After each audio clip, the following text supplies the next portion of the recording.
chance to myself. No matter how hard I'm trying to. Hi guys, it's Avalon here. Welcome back to Simply Avalon, and today I have a road trip tips and tricks video.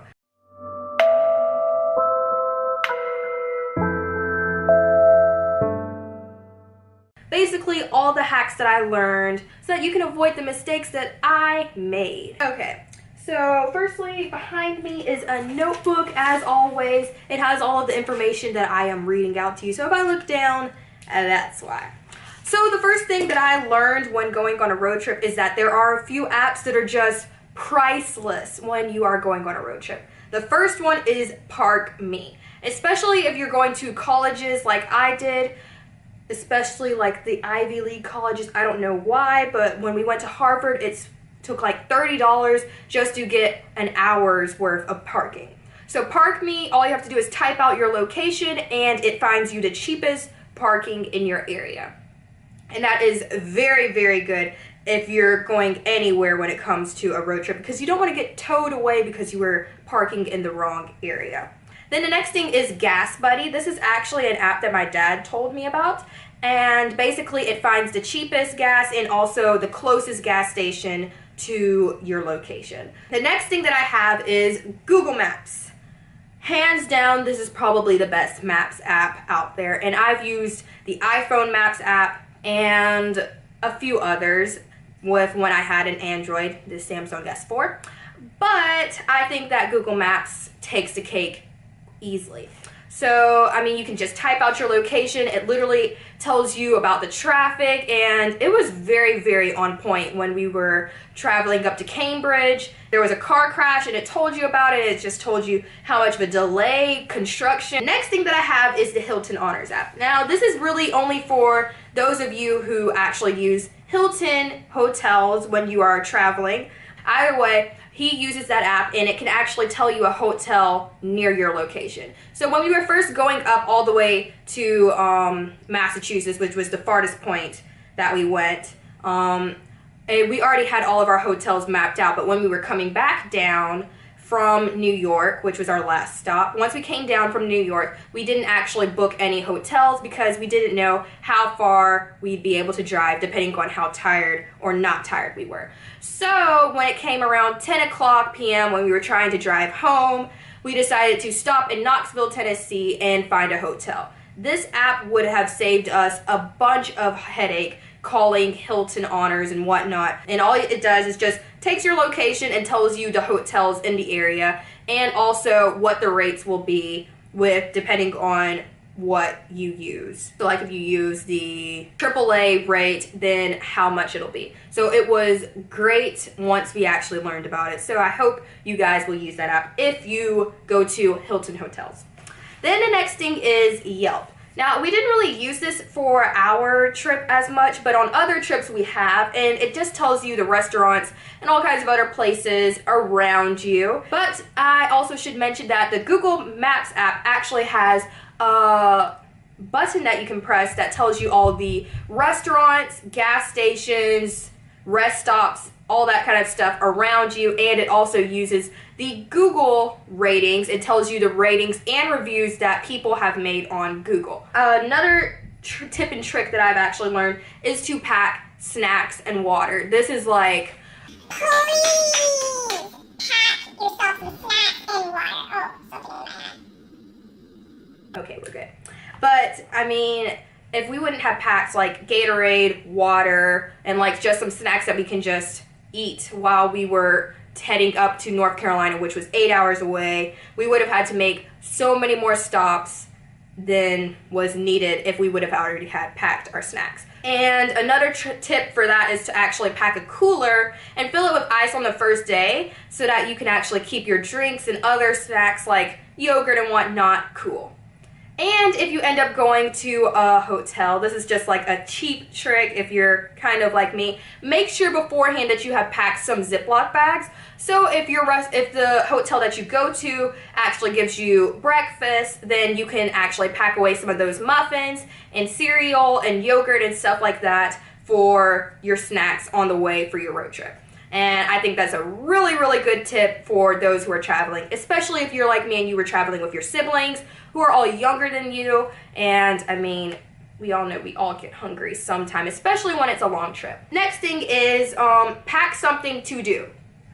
If I would not have packed my iPad, my headphones, all that kind of stuff, it would have been torture with all the driving that we did. So I always suggest to pack games like Uno and tic-tac-toe, so just paper for tic-tac-toe or something like that, or a book, so that you won't get bored unless you are the driver. If you are the driver, then don't pack this type of stuff, because obviously I don't want you to be distracted while driving.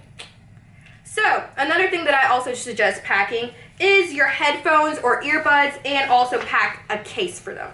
So when I got my headphones, they actually came with this case, and I seriously suggest bringing a case for them just in case you want to bring them inside the hotel, because we don't know who's been in that hotel room. It's probably best for the actual case to sit down on the mattress or whatever than your actual ear or headphones, sorry, so that I won't actually get some weird ear disease. And I also suggest bringing headphones so that you don't actually annoy other people with the music that you are listening to in the car. So the next thing that I suggest is actually to bring your camera and also to bring your charger. Most people think that now, since your iPhone or your Samsung Edge, whatever your phone is, now that it has a powerful enough camera to actually be able to take the pictures, that there's no point in bringing your camera on trips anymore. In my opinion, that's not true.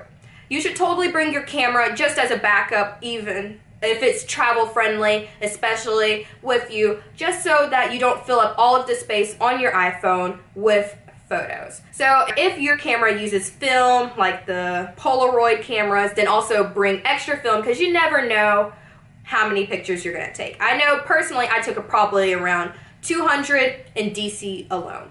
And then also when we went to Duke and saw the chapel, that place was so beautiful. And also when we went to Yale, because it was such a charming place, I took so many pictures. And it was great that I actually had my camera to take pictures rather than my phone, because when I actually tried to take pictures on my phone, it said that all space had been taken and I needed to delete stuff.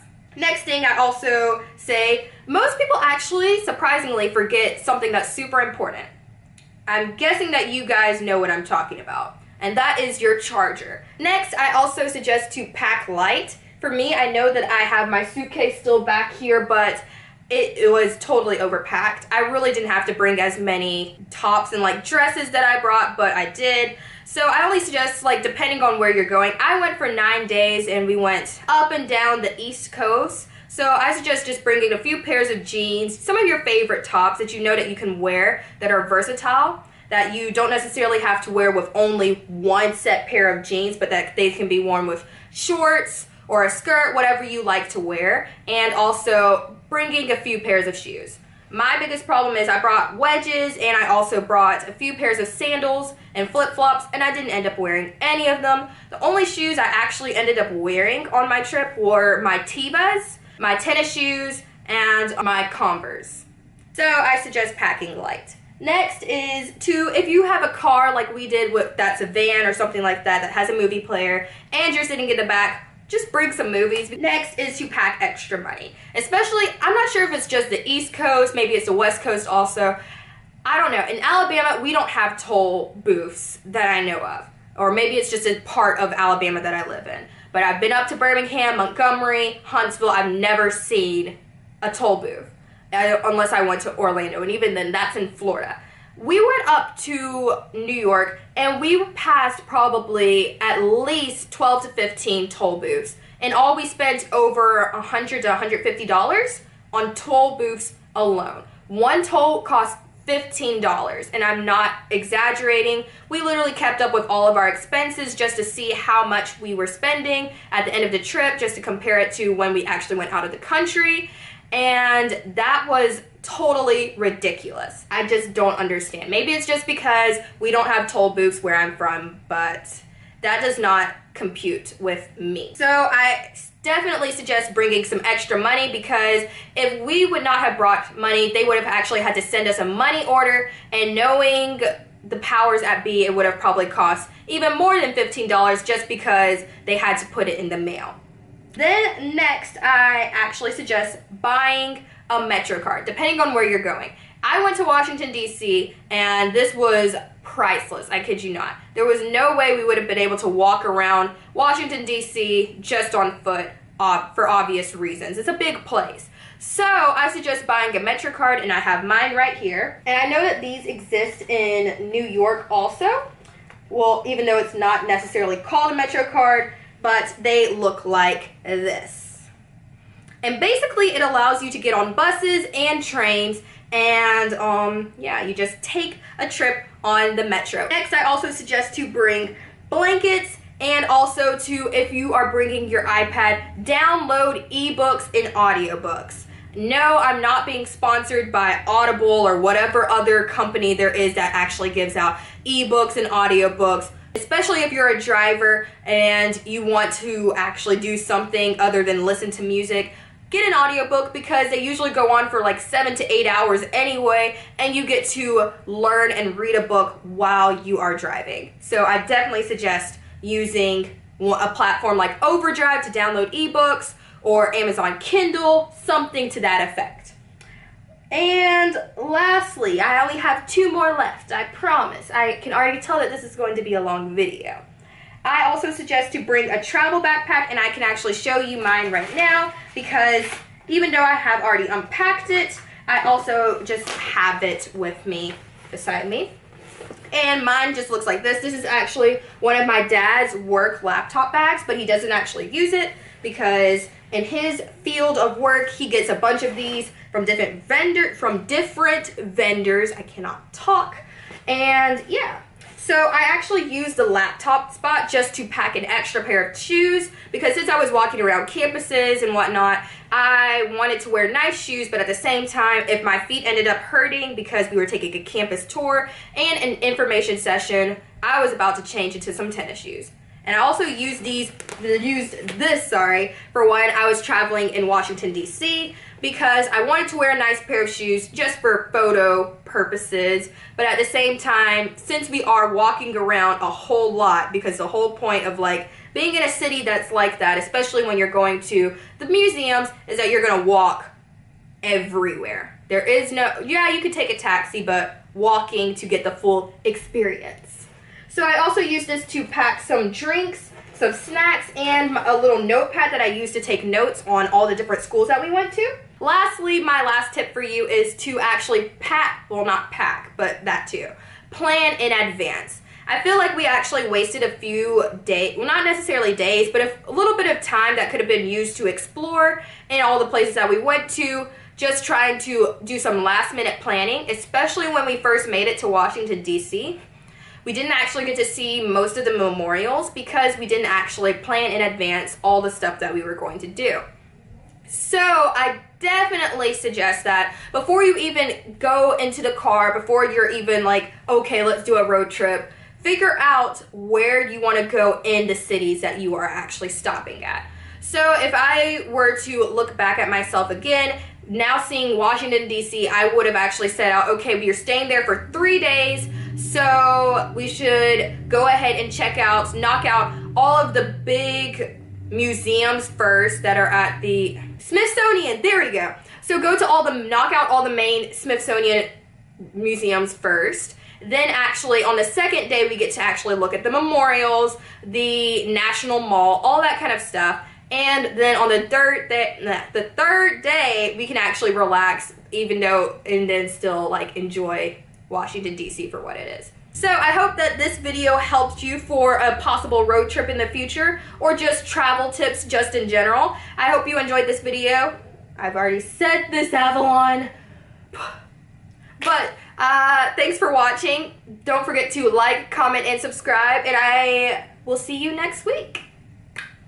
Bye!